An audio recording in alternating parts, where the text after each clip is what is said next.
tadi sampai ke jawaban dari Kak Irna bahwa kerja itu dapat izin ya dari kampus. Dan pertanyaan saya lupa tadi saya mau tanya, apakah ketika kita sudah mendapat letter of acceptance dari satu university, berarti kita sudah mendapat jaminan mendapat scholarship nantinya untuk kuliah di satu universitas di Taiwan itu? Silakan Bang Indra. Oke, sebenarnya nih, sebenarnya isi dari letter acceptance itu udah terinclude di dalam jenis beasiswa apa yang kita dapat. Oh gitu. Iya. Ya, jadi saya nggak tahu soalnya. Sangat-sangat sangat-sangat powerful karena ketika ada itu baru kita bisa ngurus visa. Syaratnya itu yang paling penting. Dan juga masalah scholarship itu di situ sudah dijelaskan dia dapat scholarship apa gitu. Ya. Jadi scholarship itu sebenarnya ada dari jenisnya, bisa diterangkan karena jenis-jenis scholarship yang Anda tahu selama kuliah di Taiwan? Yang tadi yang tipe bukan sih? Bukan. Jenis source daripada scholarship itu. Oh, ada yang dari kampus, ada yang dari pemerintah Taiwan. Pemerintahan itu pemerintah negara atau pemerintahan kota? Pemerintahan negara. Berarti dari Menteri Pendidikan, begitu? Seperti itu? Ya. Oh, tapi tidak ada misalnya dari Pemda, kalau di Indonesia kan Pemda, dari Pemkot gitu loh, nggak ada ya? Aku kalau pernah daftar ke NDHU, di situ ada bacaan kalau misalnya aku orang Aceh atau orang Papua, aku ada dapat pelayanan khusus, tapi aku nggak tahu apa itu benar atau enggak. Mungkin anak NDHU bisa. Boleh aku jelaskan sedikit ya kalau masalah beasiswa ya? Boleh. Karena gini, sesuai dengan pengalaman kali ya. Kalau beasiswa itu banyak jenisnya di Taiwan. Ini sekedar informasi, mungkin bisa di-share sama teman yang lain. Beasiswa ke Taiwan itu banyak. Dari segi dia beasiswa pemerintah, maupun dari segi beasiswa per daerah di Indonesia, tapi bukan per daerah di Taiwan ya. Dan juga dari segi beasiswa perusahaan-perusahaan, kadang ada company-company gede yang ngasih. Contoh misalnya kayak Hanyu Enrichment, itu ada biasanya ngasih beberapa $1,000 gitu. Jadi dari segi pemerintahan mereka ada juga ngasih MOE, MOFA, ICDF. MOST. Itu salah satu itu MOST. MOST benar, itu salah satu. Kalau dia dari beasiswa. Saya nggak ngerti tadi itu yang singkatan apa, abang-abang bisa, kakak bisa terangkan itu. Karena kan sebagai orang yang di Indonesia, saya baru apa sih MOE apa gitu. Boleh nggak diterangkan 2 contoh gitu yang kalau supaya kita ngerti? Oke, kalau untuk MOE itu kalau di Indonesia dia Kementerian Pendidikannya. Kalau MOST itu dia Kementerian Riset dan Teknologi kalau kita di Indonesia. Oh, oke. Kemudian satu lagi MOFA ada ya? MOFA ada ya? Iya, MOFA. MOFA itu apa? Kementerian apa ya? Foreign Affairs. Apa ya? Kementerian Luar Negeri. Kemenlu ya, Kemenlu. Oh, oke. Oke, kalau sedikit aku tambahi. Jadi sebenarnya beasiswa itu jenisnya ada masing-masing part bagian yang memang mereka targetkan. Kalau MOFA, dia itu beasiswa untuk negara-negara yang kerjasama sama Taiwan. Oh, oke, yang mengakui negara Taiwan sebagai negara, gitu kira-kira. Dan itu jenis beasiswa juga lebih gede. Kalau dia MOE, dia negara-negara yang kerjasama di luar dari MOFA. Oke. Itu pun jenis beasiswanya yang cukup, dan itu biasanya kita daftar ke TETO-nya Jakarta biasanya melalui dari situ. Nah, MOST seperti yang dibilang Bang Desmond, itu Science and Technology, jadi seperti riset di Indonesia, Kementerian Riset. Nah, sebenarnya aku mau sarankan, coba mungkin bagi yang mendengarkan ini, coba kalau mau lebih dalam itu study in Taiwan. Di situ cukup komplit rasaku bagaimana dia menjelaskan tentang beasiswa-beasiswa di Taiwan dan beberapa kampus. Ada juga yang namanya ICDF. ICDF itu juga masuk Indonesia. yang itu cukup bagus beasiswanya. Hmm. Nah, itu pasti dia. Jadi dan selain dari beasiswa kampus ya, tentu memang beasiswa kampus agak lebih mudah mendaftarnya daripada beasiswa-beasiswa yang sejenis ini yang kita bilang tadi. Gitu. Oke. Karena kuotanya lebih sedikit. Terbatas. Iya, lebih terbatas. Oke. Tapi at least beasiswa itu akan datang dari kampus. Itulah kalau kita orang Indonesia taunya begitu diterima Anda dapat dari surat penerimaan itu udah dinyatakan Anda dapat scholarship sekian persen begitu ya. Itu udah pasti ya. Begitu. Tapi apakah itu bisa tiba-tiba stop? Maksudnya tiba-tiba diberhentikan dalam jalan setahun atau 1,5 tahun bisa diberhentikan secara tiba-tiba oleh kampus? Bisa? Sebenarnya bukan secara tiba-tiba, karena beasiswa itu selalu dievaluasi setiap semester berdasarkan prestasi kita di kampus. Dan itu memiliki ada passing grade. Jadi misalnya untuk international student melebihi mungkin nilai skor 75, itu setiap departemen beda-beda. Kalau akreditasi departemennya lebih tinggi, biasanya requirement itu lebih tinggi, mungkin 90. Jadi kalau nilainya tidak mencukupi 90, biasanya dia bisa kehilangan beasiswanya semuanya. Jadi benar-benar total diberhentikan beasiswa tersebut? Ya. Wow, berarti ini membuat secara logik bahwa setiap orang Indonesia yang mau ke sana itu harus punya semangat belajar yang tinggi ya. Benar. Begitu ya. Sama tadi soal part time itu berarti juga semangat bekerja yang tinggi. Karena dengan semangat bekerja dan belajar itu akan terpadu dan mencukupi. Saya pikir Bang Desmond dan Kak Hana yang sudah pulang dari Taiwan mengaminkan nggak apa yang saya barusan katakan? Bang Indra. Sorry. Ini karena udah malam nih, jadi agak ini settingannya. Bang Indra sama Kak Hana yang sudah pulang ke Indonesia mengaminkan nggak apa yang saya barusan katakan? Iya, benar. Pribadi juga ya, karena memang aku bukan orang yang dapat beasiswa yang bagus, itu yang pertama ya. Aku bukan orang yang dapat beasiswa yang bagus. Tapi aku juga bukan orang yang prestasi yang bagus. Yang paling penting adalah memang niat dan kerajinan. Maksudnya kita bisa menyeimbangkan kuliah kita sama part time kita di situ. Yang penting mau berusaha aja sebenarnya. Nggak harus pintar-pintar kali untuk mau jadi kuliah luar negeri, dan nggak harus kaya-kaya kali untuk mau kuliah luar negeri. Penting mau berusaha, semua orang pasti bisa rasaku. Oke. Apa setuju, Kak Hana? Iya, benar sekali. Benar sekali. Ya. Jadi dari awal kita harus sudah komitmen untuk tetap bisa mempertahankan nilai prestasi. Nah, oke. Ya, dari tadi saya sudah mendengar bahwa semuanya kayaknya yang positif-positif yang buat saya itu, waduh, pingin nih cepat nih datang ke Taiwan gitu. Tapi sepanjang pengalaman kalian yang sudah pulang ataupun yang masih di sana di Taiwan, apa benar semua positif yang kalian alami? Apa nggak ada yang negatifnya? Silakan dulu, Bang Desmond, yang masih di Taiwan, ya. Ini negatif dalam arti apa ini, Emang?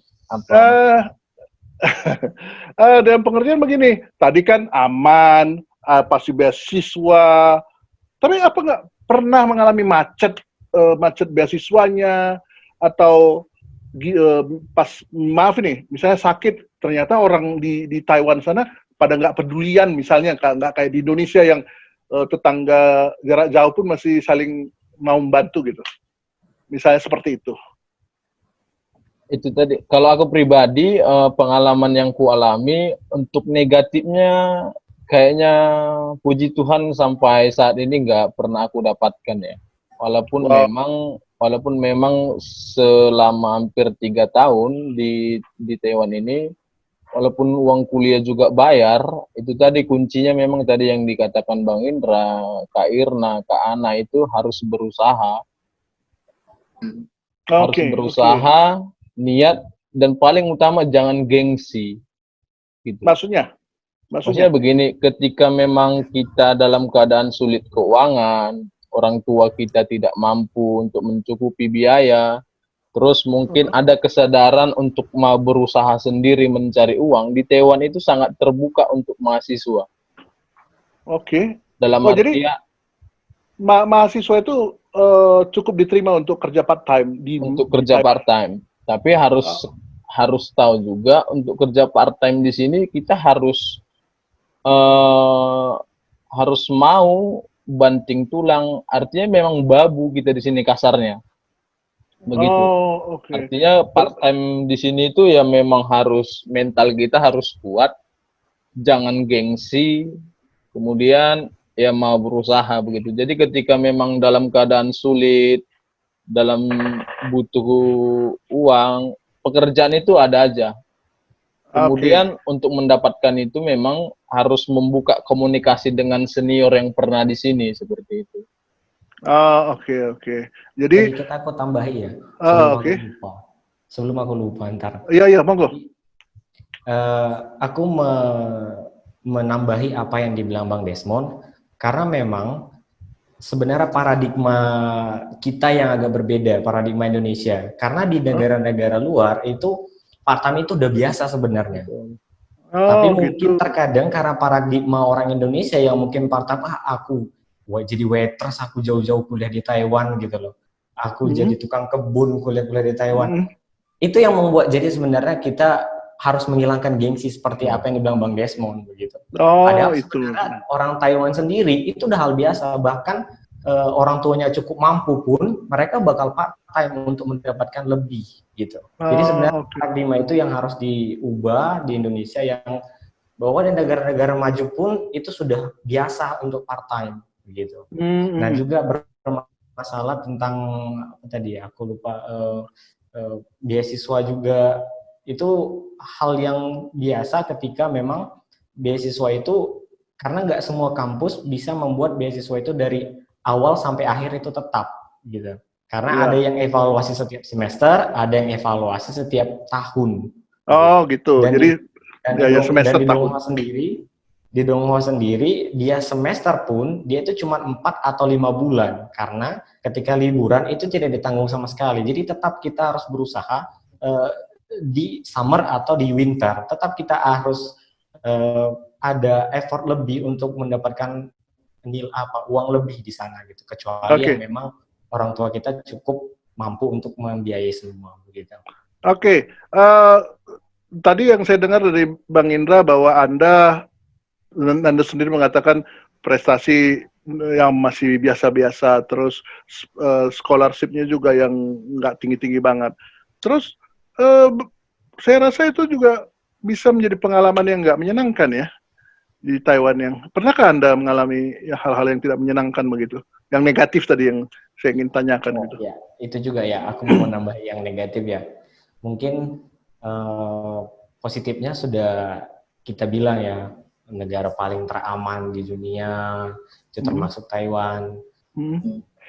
Kriminalnya sangat rendah, ramah tamah, hospitality tinggi katanya. Karena memang mereka juga agak maksudnya mau membantu gitu.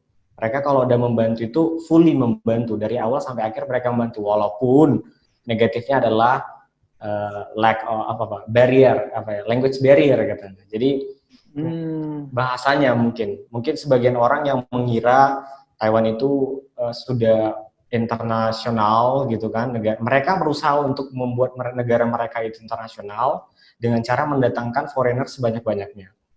Tapi kadang ada kelemahan yang terjadi karena warganya sendiri mungkin belum fully bisa menerima itu internasional karena dari segi bahasa gitu. Tapi mereka welcome, mereka baik, tapi mungkin hanya bahasanya aja mungkin yang menjadi kendala kebanyakan orang. Karena banyak pengalamanku yang ketika datang ke Taiwan, aku kok susah komunikasi ya, aku gini gitu. Padahal intinya sebenarnya mereka mau minta tolong aja, walaupun orang Taiwan itu agak susah bahasa, pasti mereka mau bantu gitu.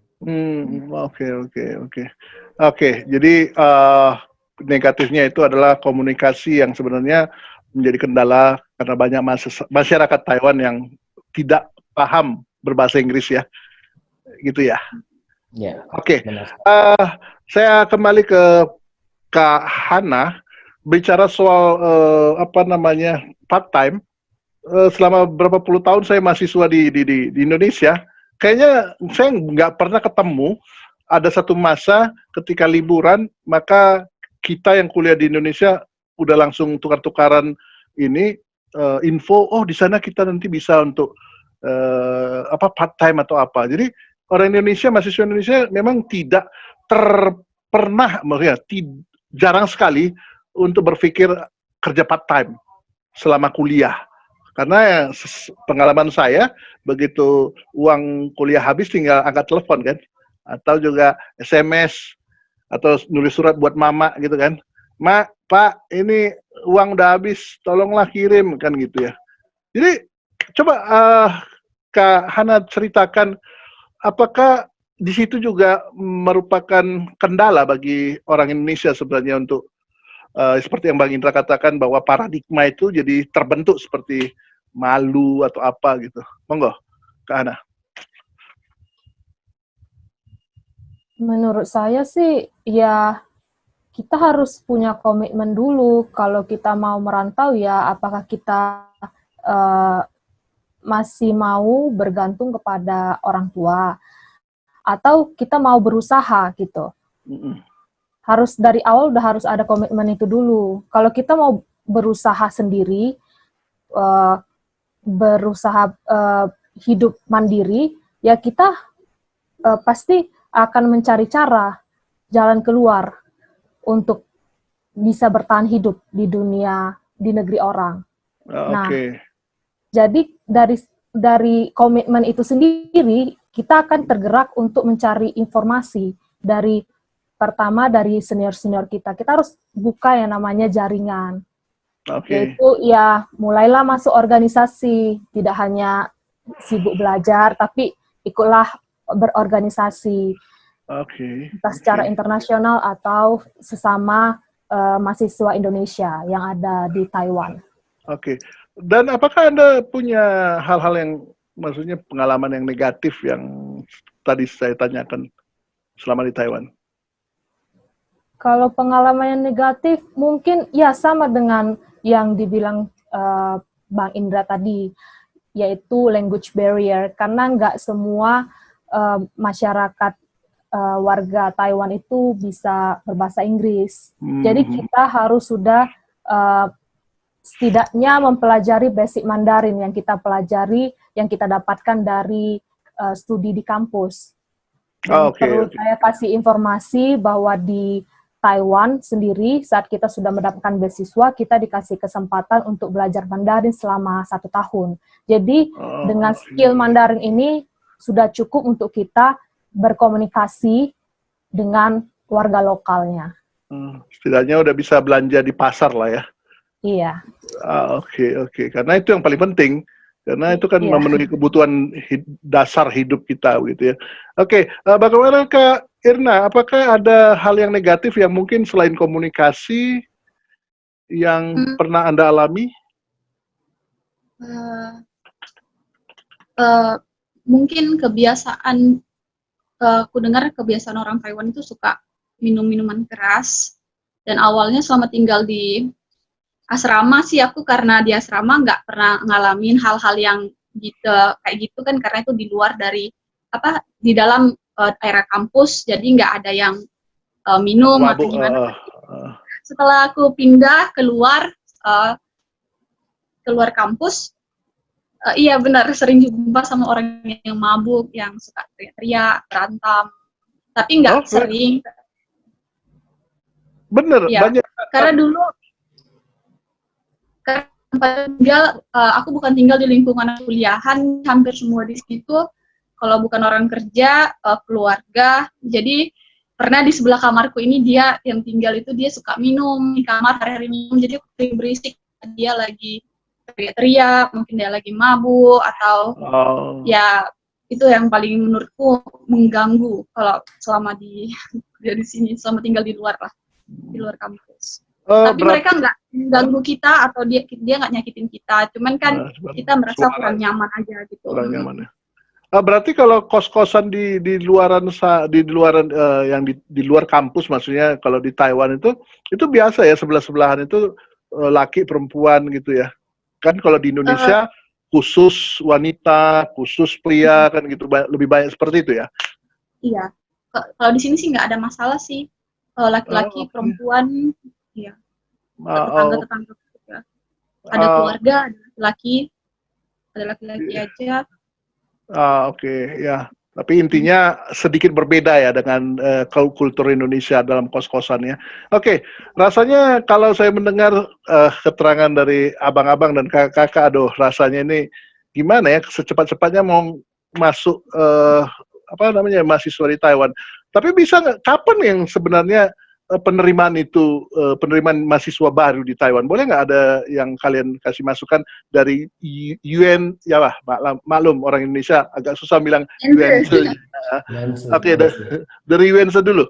Kapan itu misalnya mau ngelamar aplikasi pendaftaran tutup itu kapan? Dari pendaftaran tutup sampai penerimaan itu berapa lama dan bulan-bulan apa aja?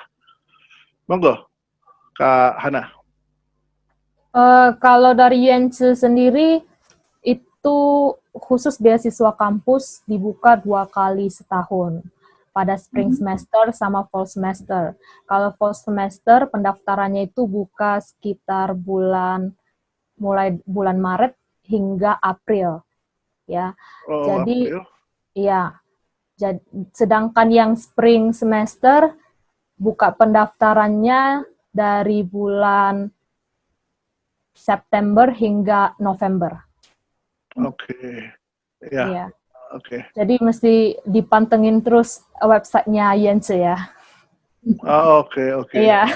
Itu masih berlaku sampai sekarang, Kak Irna, seperti yang dikatakan Kak Hana. Mungkin beda-beda sedikit. Kalau yang terakhir ini karena ada virus corona, mereka buka pendaftarannya lebih panjang. Mungkin biasanya cuma sampai April, dia buka sampai Mei. Karena orang pasti consider apakah mau pergi ke luar negeri atau enggak. Jadi karena ada pandemik ini kan, jadi kampus itu buka pendaftaran itu lebih panjang. Jadi memberi kesempatan untuk mahasiswa-mahasiswa yang mau berpikir dulu atau ya consideration. Terus bagaimana? Ya, ada yang mau ditambahkan lagi? Sorry. Enggak sih, pada normalnya yang dibilang Hana itu udah benar, cuman karena situasi sekarang berbeda, jadi agak khusus ya. Karena khusus gitu ya. Kalau namanya khusus tentu tidak berlaku selamanya kan begitu. Oke, bagaimana dengan Tonghua, Bang Desmond? Bang Desmond? Ya, kalau untuk Donghua sama sih seperti Yuanze juga, 2 kali setahun di fall itu. Ya, 2 kali setahun penerimaan, membuka pendaftaran itu 2 kali setahun. Di bulan 9 itu untuk fall, kemudian di bulan 2 itu untuk spring. Jadi sama untuk Yuanze, untuk beasiswa kampus ya. Oke. Ada yang mau ditambahkan, Bang Indra? Ya, sedikit nambahi ya untuk beasiswa. Jangan takut karena beasiswa tadi yang sebelumnya aku bilang itu banyak. Kalau mau lebih detail, ingat study in Taiwan. Lalu baca dokumentasi sebelumnya. Kalau mau memang serius. Yang pertama adalah kalau beasiswa kampus, hampir semua kampus di Taiwan itu punya 2 fase, yaitu di spring dan fall ya, seperti itu. Tapi kalau di kampus Donghua itu biasanya dia ada di fall itu ada 2 gelombang, agak lebih panjang daripada di winter. Mereka ada buat 2 gelombang session kayak biasanya 9 ke 10. Mungkin di bulan 3 sampai di bulan 5 itu lagi buka, mungkin dari bulan 2 untuk yang ke fall-nya. Jadi agak lebih panjang daripada yang spring, dan mereka punya 2 gelombang. Dan biasanya memang beasiswa di Taiwan itu agak lebih cepat duluan gitu, dan selalu lebih lihatnya itu walaupun kita pikir fall itu bulan 9, ya mikirnya bulan 3 kadang-kadang atau bulan 4 kadang-kadang udah buka sebagian kampus gitu. Dia di luar. Ah, Kalau Dongpo iya, itu iya. dia agak lebih di luar. Ya. Di kampus-kampus yang lain. Oke. Nah, kalau dia beasiswa yang seperti kayak MOE, itu dia setahun. Dan itu biasanya buka bulan 2 dan bulan 3, bulan 4, itu dia buka, dia sekali setahun dia MOE. Gitu Oke, juga dengan oke. ICDF. Gitu. Dan mungkin boleh, detailnya boleh dilihat di Study in Taiwan. Iya. Nanti kita linknya kita taruh di bawah daripada video ini ya, supaya orang juga bisa ini. Dan kemudian ya kita kebetulan ini semua Kristen ya. Saya nggak tahu apakah di Taiwan itu sebagai orang Kristen tuh kita bisa dengan mudah untuk beribadah pada hari Minggu. Silakan Kak Ana. Puji Tuhan karena Taiwan sendiri itu negara demokrasi, jadi tidak ada melarang yang namanya beribadah. Oh Jadi gitu. iya, tidak ada yang melarang beribadah karena mereka culture mereka juga adalah seorang yang percaya agama Buddhis, Buddha ya, Buddha. Iya, iya. Ya, dan sudah mulai berbaur dengan berbagai budaya. Jadi saya sebagai seorang Kristen juga sudah lebih mudah untuk mendapatkan beberapa gereja di dekat kampus saya. Oh oke. Iya. Jadi istilahnya ibadah nggak jadi halangan ya. Banyak Iya, pilihan gereja ya. Banyak. Oke. Oke. Nah, bagaimana kalau Kak Irna? Apakah Anda pernah menemukan gereja yang ibadahnya pakai bahasa Indonesia di apa di mana UNC sana? Di UNC nggak ada sih gereja bahasa Indonesia, tapi ada satu gereja yang dekat dengan UNC yang gerejanya bahasa Indonesia dan hampir semua orangnya di dalam juga orang Indonesia. Gereja. Oh ya? Mana pergi gereja di sana, mungkin dia bisa cerita tentang gereja itu. Oke, itu di kota mana ya? Sorry, itu gerejanya di kota mana? Di Chongli. Oh di Chongli. Oke. Berarti Kak Hana sempat pergi ke gereja yang ibadahnya bahasa Indonesia ya, Kak Hana? Iya, sempat. Gitu ya. Oke, berarti, nah kalau di daerah utara barat ya apa namanya? Timur. Ya sana lah. Enggak, bagian UNC ini bagian UNC. barat kan. Ya. Itu bagaimana dengan yang di daerah timur? Apakah ada perbedaan begitu, Bang Desmond, dengan beribadah begitu? Iya, kalau untuk ibadah di tempat ini, di daerah sini, mereka itu welcome sih. Ada juga gereja-gereja lokal di sini, gereja khusus Cina juga ada. Mereka kalau untuk international student itu mereka sangat welcome. Jadi nggak usah takut juga, misalnya kita mau gereja di sini pasti ada gereja gitu. Tapi tadi kan beberapa hal yang negatif adalah soal komunikasi karena beberapa sebagian daripada masyarakat Taiwan itu tidak mampu berkomunikasi dalam bahasa Inggris. Terus kalau misalnya gereja Mandarin begitu, kedatangan sama mahasiswa internasional, jadi bagaimana? Apakah ada penterjemah atau apa atau bagaimana? Ya, di sini semua gereja yang ada mahasiswa internasionalnya yang bergereja di tempat mereka itu menyediakan translator. Jadi kita hanya pada saat mendengar khotbah mereka itu menggunakan translator. Begitu. Jadi nggak usah khawatir. Mereka pasti translator. Maksudnya penterjemahnya berdiri di mimbar atau gimana? Ada yang berdiri di mimbar, langsung dia ada misalnya pendeta Mandarin berkhotbah, nanti ada di sampingnya menerjemah dalam bahasa Inggris. Ada juga yang bekerja di balik layar, artinya menggunakan earphone gitu, sambil mentranslatekan bahasa Mandarin ke bahasa Inggris, seperti itu. Wah, jadi banyak gereja-gereja yang udah mempunyai alat komunikasi yang itu ya, jadi tinggal pakai alat gitu. Canggih banget ya. Nah, bagaimana Bang Indra? pengalamannya? Di sana ada Kalau yang dari berbahasa aku Indonesia sendiri, nggak itu ibadahnya di daerah timur? oh, kebetulan sekarang ini promosi sedikit ya. Kebetulan sekarang ini di Hualien udah ada bahasa Indonesianya nih. Oh ya? Jadi mungkin boleh. Oh, kok Jadi bisa ada ya? ini karena puji Tuhan mungkin Tuhan sudah Biasanya. kasih jalan mungkin kan ke Hualien itu Ah, berbahasa Indonesia gitu ya kan. waduh, oke Jadi oke. untuk teman-teman yang memang ada niat kuliah di Taiwan, ya boleh cari tahu mungkin lokasi sebelumnya, lokasi kampusnya di mana gitu. Dan hampir semua tempat ada gereja kok. Dan mereka Oh, oke. biasanya menyediakan translator kalau jika diperlukan gitu. Kalau Oke. ada aja mahasiswa atau ada orang yang memang dia ke gerejanya, mereka pasti menyediakan itu. Dan kebetulan di Oke. Hualien juga saya sendiri karena Katolik dan Ya. bisa dalam Katolik itu dalam bahasa Inggris begitu. Oke. Beberapa gereja juga ada yang bahasa Inggris begitu. Oke, tentu di Indonesia kan yang disebut Kristen tuh ada beberapa ini ya denominasi. Misalnya ada yang Katolik, ada yang Protestan. Nah, Protestannya juga ada dibagi kan, misalnya karismatik, Pentakosta, atau juga yang Protestan seperti Calvinis. Bagaimana dengan yang Advent begitu? Apa juga ada gereja Advent di Taiwan sana?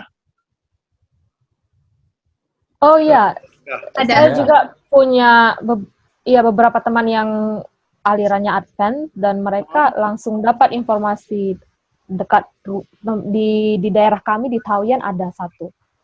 Kalau nggak salah di Taoyuan sama di Taipei. Memang cenderung lebih sedikit. Oke. Ya, jadi bagaimana tambahan sedikit dari Kak Irna? Kalau hal-hal beribadah, menurutku di sini nggak ada masalah karena untuk mahasiswanya sendiri juga ada organisasi-organisasi kekristenan kayak di Indonesia kayak PMK, kayak di kampus kami ada juga untuk ada Chinese, ada international student. Mereka biasanya sekali seminggu mengadakan diskusi Alkitab. Lalu ada lagi di kampus lain yang tetanggaan sama kampus kita juga mereka mengadakan di kampus mereka sekali seminggu. Ada lagi di Pondok Nelly sekali seminggu. Ada di banyak organisasi kekristenan di sini yang kalau ingin memperdalam pengetahuan Alkitab atau ingin seperti memiliki keluarga dalam Yesus, di sini ada banyak yang kita bisa sharing gitu ya. atau. Oke, satu pertanyaan yang menggelitik tadi karena terkait dengan apa yang dikatakan oleh kedua teman dari Yanse. Saya mau tanya, jika begini ya, di kampus yang katakan sekuler atau mungkin juga Taiwan itu kan sebagai pusat, kalau di Indonesia itu Seci ya, bener ya? Seci sebutnya. Seci ya. Itu jika misalnya kalau kita mahasiswa kuliah di Seci sana, itu sebagai mahasiswa Kristen, apa boleh di kampus seperti itu, kampus sekuler itu kita minta bahwa kita itu bisa dapat tempat untuk misalnya kayak Muslim untuk Jumatan jadi dipinjemin tempat, atau juga kalau Kristen untuk KMK-nya begitu loh, untuk pakai satu tempat di kampus begitu. Silakan Bang Desmond, kira-kira gimana? Oke. Kalau di Hendeau sendiri untuk hal-hal yang begitu mereka sangat terbuka ya, sangat care bagi orang-orang yang beragama begitu. Terlebih kita tahu mereka di sini bahkan tidak mengenal Tuhan ya begitu ya. Tapi untuk hal-hal keagamaan mereka itu sangat peduli. Jadi di kampus kita itu Jadi di kampus kita itu mereka itu khusus untuk Muslim, mereka memberikan ada satu ruangan begitu, tempat mereka untuk sholat, untuk berjamaah, untuk melakukan kegiatan. Mereka menyediakan tempat itu untuk teman-teman kita yang Muslim begitu, tempat beribadah. Begitu. Ya. Jadi kalau misalnya di Secis itu yang kampus Buddhis gitu, bisa juga ada kira-kira Bang Indra? Ya, seperti yang dibilang Bang Desmond, karena kami sama-sama di kampus yang Sama ya. biasanya orang kampus selalu menghargai kita beragama apapun. Begitu juga dengan Seci sebenarnya. Ada beberapa teman kita Indonesia yang banyak di situ. Ya. Tapi karena juga untuk sekarang memang aku belum dengar kabar mereka mempunyai musola. Tidak seperti ini NDHU yang sudah memberikan satu ruangan yang memang khusus untuk jadi tempat musola sama mereka. Tapi mereka diizinkan untuk begitu. Enggak officially mereka bikin satu ruangan, tapi kadang-kadang mereka kalau membutuhkan ruangan yang untuk dipakai dalam keadaan beragama gitu, maksudnya tujuan konteksnya beragama, ya mereka akan berikan itu. Biasanya kebijakan Taiwan akan fleksibel untuk orang yang beragama gitu. Oke. Ya, jadi ini sebagai pertanyaan terakhir, tapi saya tujukan kepada Kak Hana sama Kak Irna gitu ya. Sebagai mahasiswa yang basic subjeknya itu bahasa Inggris ya, linguistik ya. Pertanyaan saya kepada kalian berdua secara khusus, apakah ketika beribadah kalian itu lebih comfortable, merasa nyaman dengan ibadah bahasa Inggris, atau sebenarnya tetap masih merindukan ibadah bahasa Indonesia sebenarnya kalau di Taiwan begitu? Monggo Kak Hana. Di awal-awal saya mulai perkuliahan di Taiwan itu saya pengennya coba sesuatu suasana yang baru. Karena saya lagi di negeri orang yang notabene sebelumnya saya belum jarang menggunakan bahasa Inggris, jadi saya termotivasi untuk mengikuti memperdalam komunikasi dalam bahasa Inggris. Maka referensi ibadah saya itu cari ibadah yang menggunakan bahasa Inggris pertama-tama. Tapi di satu sisi ada satu titik setelah dijalani ada satu kerinduan untuk merasakan suasana yang kayak di Indonesia lagi, karena totally different. Jadi bagaimana mengkoneksi, karena saat kita beribadah dalam bahasa Indonesia itu ada satu, bagaimana cara mengatakan itu, ini sesuatu yang abstrak. Kita lebih connect ke Tuhan saat kita mendalaminya dalam bahasa Indonesia. Tapi di satu sisi saya juga ingin mendalaminya dari bahasa lain, karena interpretasinya bisa aja berbeda dalam bahasa Inggris sama bahasa sendiri gitu. Jadi itu menurut pengalaman saya. Oke. Bagaimana Kak Irna? Apa ada pengalaman yang sama atau mungkin berbeda pasti ya? Kalau di bahasa kami ada namanya language identity, ada namanya language and emotion. Jadi dari bahasa kita bisa merasakan emosi yang lebih tergantung bahasa yang kita pilih, identity kita. Mungkin dalam hal ini Hana bilang, mungkin kalau dalam bahasa bahasa Indonesia dia bisa merasa lebih dekat sama Tuhan. Bisa dibilang mungkin dia persifnya, identitinya bahasa Indonesia seperti khotbah atau pujian. Tapi dalam hal ini konteksnya agak beda sama aku, karena waktu aku dulu mulai belajar Alkitab, kebetulan aku dimentor sama orang dari US. Aku dapat kakak dari US, kakak rohani, dan dia mentor juga bahasa Inggris. Dan dari dulu aku juga udah suka dengar khotbah-khotbah bahasa Inggris dari YouTube. Jadi sehari-hari ketika bicara dengan diri sendiri dari Indonesia pun, aku udah sering bicara sama diri sendiri bahasa Inggris. Jadi secara tidak sadar identity terbentuk dan emotion juga terbentuk dari bahasa Inggris. Jadi ketika aku di Taiwan dapat komunitas worship ataupun di gereja dalam bahasa Inggris, aku merasa lebih nyaman dan lebih connect. Tapi dalam bahasa Indonesia pun sebenarnya tidak ada masalah, cuman ketika emosi tadi dan bahasa ketika ingin men-sharingkan sesuatu lebih kaku, lebih janggal bawaannya gitu. Jadi itu cuma identity and emotion.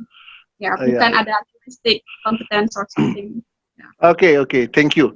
Jadi di akhir daripada pertemuan kita, kakak-kakak, abang-abang, saya ingin satu persatu mengungkapkan closing statement, tentu berdasarkan apa yang kalian alami dan sekaligus juga bisa memotivasi dari teman-teman yang mendengar video ini. Ya, silakan tentu dari Kak Irna, monggo, ladies first, begitu. Kalau aku bilangnya jangan takut, jangan khawatir, karena selalu kita berpikir bahwa kita memiliki Allah yang pemelihara dan penuh belas kasih. Oke, hanya itu kah? Cukup That's ya? Oke, that's all ya. Oke, disambung dengan Bang Indra. Waduh. Kok aduh. Kira tadi aku terakhir ya kan. Oke. Untuk ini maunya aku berharap sih ini bisa didengar oleh banyak orang yang mungkin ingin mempunyai cita-cita yang pengen keluar negeri begitu kan. Nah, salah satunya Taiwan adalah negara yang sangat welcome sama orang-orang yang pencari beasiswa begitu. Jadi kalau bisa sih kalau bisa ada rencana keluar negeri, negara Taiwan adalah salah satu destinasi yang paling masuk daftar lah. Karena memang selain mereka memberikan beasiswa yang baik, fasilitas yang sangat baik juga, dan education mereka itu termasuk education yang lagi tertinggi 10 di dunia yang masuk mereka. Jadi Taiwan adalah negara yang memang ya yang sangat recommended lah kalau bagi aku sendiri begitu. Jadi dan selain di samping kita memang fokus, kita bisa juga di luar dari fokus tadi kita bisa banyak pengalaman dari segi agama, beragama juga kita bisa mendapatkan lebih. Karena contoh kayak pengalaman Kakak Irna kan, dia punya pengalamannya lebih secara relationship with God itu lebih dibandingkan di sebelumnya begitu. Dan itu dapatnya dari Taiwan. Jadi mungkin itu boleh menjadi satu acuan juga bagi teman-teman agar menjadi considering. Jadi apa ya bahasa Indonesia ya, menjadi pertimbangan untuk pergi ke Taiwan begitu. Kalaupun ada pertanyaan yang mungkin aku pengen tapi aku mau informasi yang lebih lanjut, mungkin nanti akan dicantumkan sama Pak Ramos, kontak-kontak abang-abang dan kakak-kakak sekalian supaya bisa lebih mudah kalian yang mendengarkan ini tertarik bagaimana sih kuliah di Taiwan gitu. Oke. That's all, Bang Indra. Oke. Ya Kak Hana. What is your closing statement for us tonight? Monggo. I think study in Taiwan is a precious experience for us to involve in the international community, having learn a new culture, learn new language, try to break our barrier, our weakness. Jadi kita sini belajar untuk mandiri, untuk membuat keputusan sendiri. Jadi semua kita alami di saat kita study in Taiwan. Jadi saya rasa kenapa tidak untuk mencoba tantangan baru. Ya, saat kita semua sudah mengalaminya, kenapa teman-teman sekalian juga tidak mencoba pengalaman yang sama gitu. Oke. Ya, thank you. Nah, sekarang Bang Desmond, kalau mau pakai bahasa Batak, monggo. Betul-betul Jawa. Supaya imbang gitu kan. Ya, mungkin dari aku ya buat teman-teman nanti atau adik-adik yang mau datang ke Taiwan, jangan khawatir. Karena apa? Di samping negara Taiwan itu nyaman, aman, sistem pendidikannya bagus, sistem transportasinya bagus, kesehatannya bagus, orang-orangnya peduli begitu ya, sangat care sama kita, suka membantu. Yang paling penting itu untuk adik-adik atau teman-teman yang mau lanjut kuliah di Taiwan, yang paling penting itu mental harus disiapkan, harus ada tekad yang bulat, kemudian harus berani keluar dari zona nyamannya. Dan yang paling penting itu kuatkan dan teguhkan hatimu. Jangan takut, begitu. Sebab Tuhan bersertamu. Tuhan beserta kita begitu. Ya, Aku itu akan kitab menyertai engkau kemanapun engkau Walaupun pergi engkau berada. katanya begitu ya. ya kitab Yosua 1 pasal 1 ayat 9. Ya. Oke. Jadi thank you banget teman-teman, dan saya dapat info ini bahwa sebenarnya tadi Bang Indra sudah bilang bahwa secara kualitas pendidikan di Taiwan itu 10 besar ya dunia ya. Benar kan Bang Indra? Jadi saya dapat bahwa sebenarnya kualitas, itu saya mau mempersempit lagi, bahwa kualitas pendidikan di Taiwan itu sebenarnya setara dengan Singapura, Hong Kong, Jepang, Korea. Jadi ada 5 negara di Asia ini setara sebenarnya untuk tingkat pendidikan. Tetapi masalahnya teman-teman, nah ini harus dicatat, setara pendidikannya, biaya hidup di Taiwan jauh lebih murah dibanding dengan keempat negara tersebut. Jadi kalau ada yang lebih murah, ngapa? Yang lebih mahal? Kan bukan begitu? Iya dong, pastinya. Iya. Nah, gitu ya. Dan buat teman-teman, jika teman-teman pingin ada yang mau bertanya seperti Bang Indra tadi sampaikan, kita akan menempatkan nomor atau sosial media kita masing-masing. Di sana nanti kalian bisa mengirim pertanyaan, dan sesuai dengan pertanyaan yang ada kita kumpulkan, kita akan buat sesi Q&A untuk selanjutnya.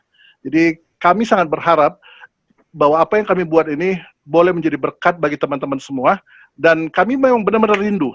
Walaupun kami memang berlima asalnya dari Medan, ya suku kami sama, tetapi pikiran kami nasionalis. Bukan begitu, saudara-saudara? Benar.